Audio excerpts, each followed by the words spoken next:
Andrew Mack here with MMA Island. Today I'm with Joe Giannet, the Cage Titans lightweight champion, the Cage Titans welterweight champion. Joe, how you doing? I'm doing good. Just running some errands today. It's fight week. Just tuning down the weight. I feel good. Thanks for taking some time. Of course. So since the last time I talked to you, you got out and became the Cage Titans welterweight champion. 5 months later, it's really set, or it's been time for it to set in. How do you feel about that now? I feel really good. It's a really cool accomplishment, especially because it wasn't one that I initially had planned, becoming a pro at Cage Titans. And at first, I didn't really give myself the credit I deserve because, I hadn't fought up the rankings at 170. But then looking back, my first four pro fights were at 170 due to lack of opponents at 55. So I have put in the work in that weight class, and I'm really happy about it. And it's just another cool notch under my belt. So when you were holding the two belts, I saw you look up at the screen, just give yourself a big smile. What was going through your mind at that point? You did it. Everybody that said you couldn't was wrong. Everything you said was right. And it was just like almost like a sigh of relief, just like, oh. So a lot of the top regional fighters, they say they're too good for these regional titles. What would you have to say to that? That's your ego. You're not too good for anything. If you're not in the UFC or Bellator or ONE FC or one of the worldwide promotions, you're not too good. I think guys that don't like fighting for regional titles know that they're gonna have to fight only good competition after that. Like that's my biggest problem after winning the belt is the good guys don't want to fight me, but I can't just go fight a complete bum because I am a champion and I have to defend it against a worthy opponent. So that's like the tough thing is these guys, they want to fight one good guy and then be like, see, I beat this one good guy, sign me to the UFC. Because if they win a belt, they're only fighting good guys. So that's kind of like where I'm at, Unfortunately, I still kind of give out title shots because I still gotta fight. So you have a full training camp at AKA for this fight, right? Yep, How was that? it was fantastic. The guys at AKA always push me. They always know what I need. And there's no easy rounds. It's always a hard day of training. So when you're at AKA, you live at the gym, right? Yeah, so this time I actually lived at DC's Wrestling Academy. I didn't have my bus. I flew out, and he's got like a whole bunk set up upstairs, a bunch of beds and stuff. So I actually stayed in that gym and then traveled from AKA to DC's. So you basically your entire day was just sleep at a gym, train at a gym. Did you give any time for yourself, or was this complete training? I got a couple hours a day, but it was like I was so tired a majority of the days. I was just laying in bed looking at the ceiling, like fall asleep, fall asleep. You need to take a nap. But I was so tired, I never did. So yeah, it was a majority just wake up, make breakfast, train, make lunch, lay in bed, go back to training, make dinner, go back to bed. So you have some amazing training partners out there. You got Islam, Umar, Usman. How's like training with those guys? It's awesome, man. They're a whole nother league above the best guys in the world. And it's something that I keep trying to reiterate to people because how many times do you see a guy that fights on the local scene training with world class partners and they're like, oh, I train with world class guys. I feel really confident about my training and my skill set. Not only am I training with world class guys, I'm training with the best of the world class guys, the guys that beat every other world class guy. And I'm getting good rounds in with them. So that's just one level above my competition. So Salome is training at ATA for this fight. So you believe this is like an ATA versus AKA? Are you representing AKA in this fight as well? I will be representing AKA. I don't know if he's going to be representing ATT. I would assume. I know he was down there with Masvidal and stuff. I think they're tight. But like I said, like I'm a fan of Masvidal as a fighter. But as far as athlete to athlete, same sport, I don't think that he's the best of the best as far as the world class guys go. So it's one of those things where I just think if training partners make or break the victory, I think I got that one in the bag. So talking about your opponent Salameda, there was a question in Table Titans yesterday that they missed from Iggy. What do you bring to the table that Almeida doesn't? Heart. I got that dog, and I'm always improving. Especially on Table Titans last night, you saw a lot of these guys. I think Andrew Valdino was one, and Cam Arnold. They both said this sport is the fastest changing sport out there. Baseball now isn't the same as baseball 10 years ago, whereas MMA isn't the same now as it was 4 months ago. And my style has become whatever it needs to be. I'm changing with the sport every day, every week. And, I'm sure Saul's improved in the last few years since his last MMA fight, but I don't think he's improved as much as I do every single day. And that's going to continue for the rest of my career. I'm going to keep getting better until I'm done with this game.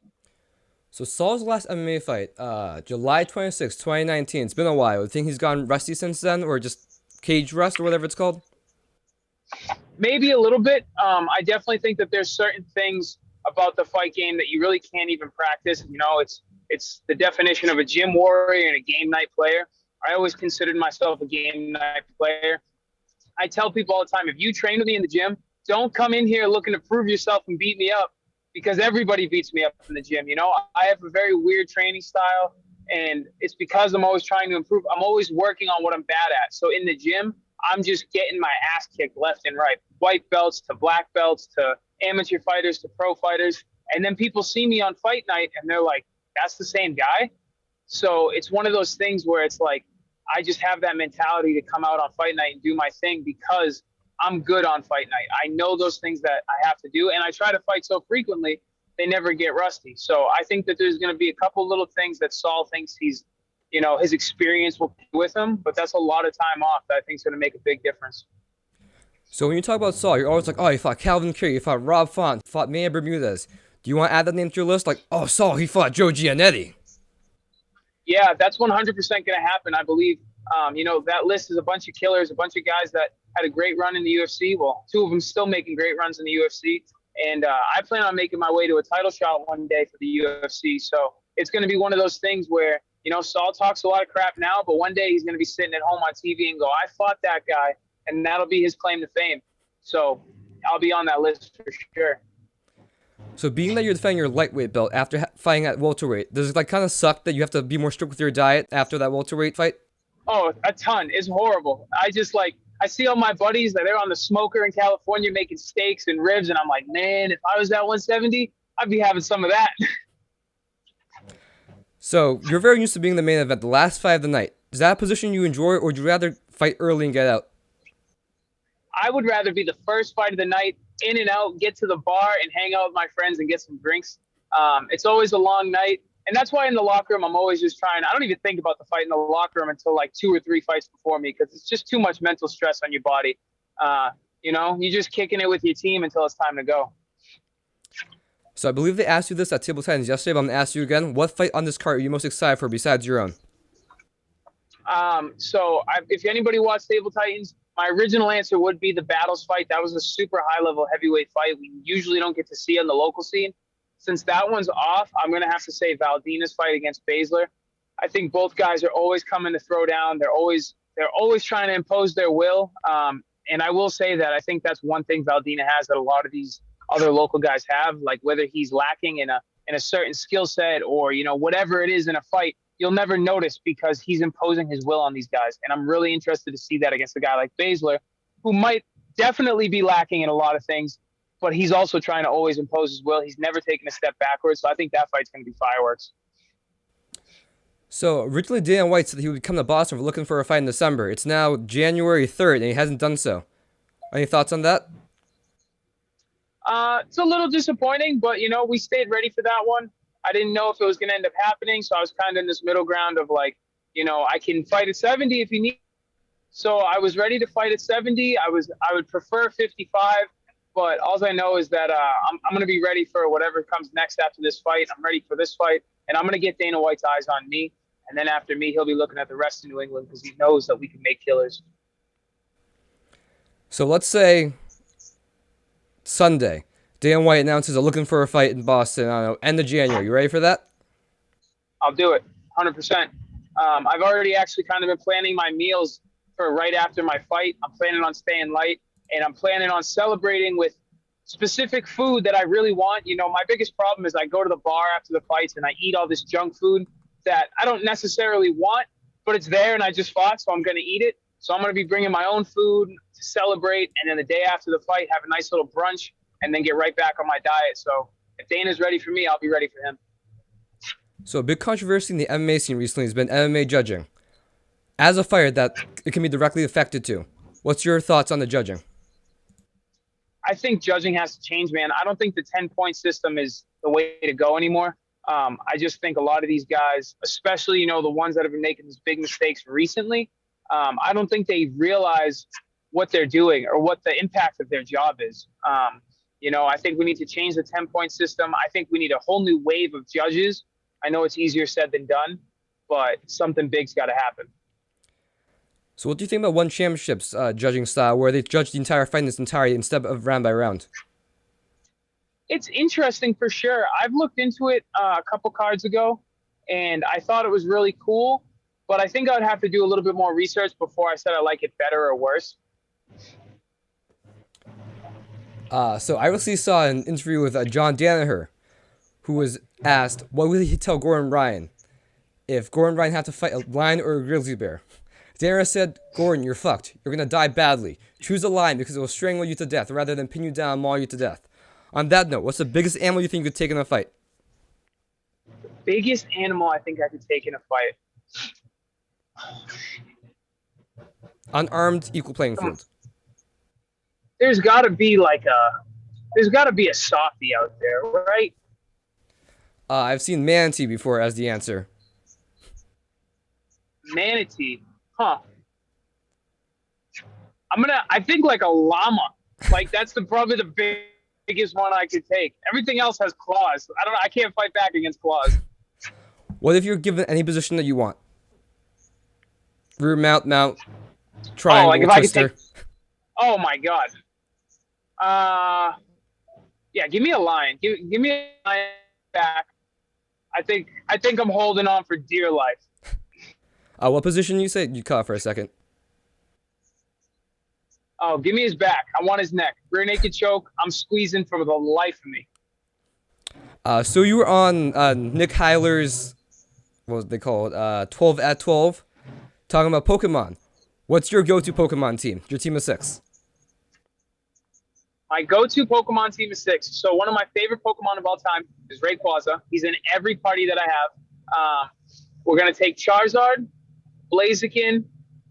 You got to throw Pikachu in there because I'm like one of those guys. Like I grew up watching Ash with Pikachu, so it's like I need a Pikachu. And then we're going to take a Latios and a Leafeon. That's 5. That's 5? Oh, I get one more. Give me Umbreon. Give me a dark type. Going back as I was editing, I realized that was actually 6, not 5, and I just don't know how to count. My Asian parents are going to be so disappointed in me. And who are you choosing for your Mega? For my Mega? You got Rayquaza, Charizard, or Blaziken? I'm gonna take Mega Blaziken. Solid. You got that speed boost. Yeah. Blaziken's my guy. So normally at this point, I'd ask about your favorites. I've already interviewed before, so I'm going to ask about some of your favorite stuff from anime instead. What's your favorite anime? Favorite anime? Dragon Ball Z. Favorite main character? Goku. Favorite antagonist? Sasuke. Ooh. Favorite supporting character? That's a tough one. Favorite supporting. I'm gonna say Krillin. Ooh. Your favorite anime opening? Right now, it's Chainsaw Man. The Chainsaw Man intro is fire. And your favorite theme from anime overall? Overall, it's a tie between Dragon Ball Z, like the OG one, and Fire Force. Really? I was expecting you to say Ultra Instinct theme. Oh, the Ultra Instinct theme. I thought you meant like the intro theme. No, overall music from anime. Then it would either be Ultra Instinct or honestly it would have to be OG Naruto. Like the first few episodes, that goes hard. So everyone in New England knows you. We all know why you deserve to be in UFC. But let's say you're talking to some random guy from, I don't know, Wyoming. What would be your pitch to him on why you deserve to be in the UFC? I'll fight anybody they put in front of me, and I'm going out there fighting for 50K every time. And I might not be the best out there, but I have a chance to beat anybody in the world. Awesome. Any sponsors you want to shout out, or any training partners, coaches, anything? everybody at AKA, Ron Kessler for the jiu-jitsu, Javier Mendez, all those guys are the best. Everybody at BTT, Jair Morcelli, I super appreciate him opening his doors to me years back. Tyler Pimento, my buddy, always holds pads for me. Justin Burrell, he's been my wrestling coach since high school. And then for sponsors, I just want to say thank you to Caged In. I want to say thank you to Two Fight Bros, Verita Builders, Pear Tree Property Service, Big League Wash. All these sponsors make it possible for these fight camps. And I think people underestimate just how helpful being a sponsor to a fighter is. So whether it's me or somebody else, if you like watching their fights and you're in a place where you or your business can help support them and they can help support you, reach out to them because it will mean the world, I promise. One more question. If it's up to you, you can just control everything. How many times do you want to fight in 2023? This is a good one. Because my girlfriend hates this answer because for her, it's like, you're going to win this one, get in UFC, fight like 2 more times and be good for the year. I want to fight like 5 or 6 times next year. And with like 4 or 5 of those being in the UFC. I haven't been super active since before Tough. My amateur career was super quick. My 6 fights before Tough were super quick. And then everything just seemed to slow down. Whether the ups or downs happened or not, it just seemed like I always had a hard time finding an opponent. So I'm hoping to get through Saul Almeida, be in the UFC so I don't have a hard time getting guys to say yes. And I want 5 or 6 fights by the end of 2023. So let's say you get into the UFC. A lot of guys from New England have gone to UFC and just gone completely destroyed. What's your plan to prevent that from happening? I'm going to go out to AKA and I'm going to wrestle. Wrestling is the key. Look at UFC champions. Wrestling is the best base. I'm going to go out to AKA. I'm going to go out to Daniel Cormier's Wrestling Academy. And I'm going to wrestle and get beat up by high school kids, national champion wrestlers. And I'm going to take that and everything else that I already have in my arsenal. And I'm going to show you guys what we can actually do. All these guys from New England have it in them to become the best in the world. We just got to change a few things. All right. Thank you for your time, Joe. Joe is fighting for No Cage problem. Science Thank you. this Saturday, January 7th, defending his lightweight belt. Make sure you tune in on, what was the new thing they just announced? Spectation Sports. Yes, thank you. Cage Science on Spectation Sports, or get your tickets from Joe for Plymouth Memorial Hall. See you on Saturday, Appreciate Joe. you.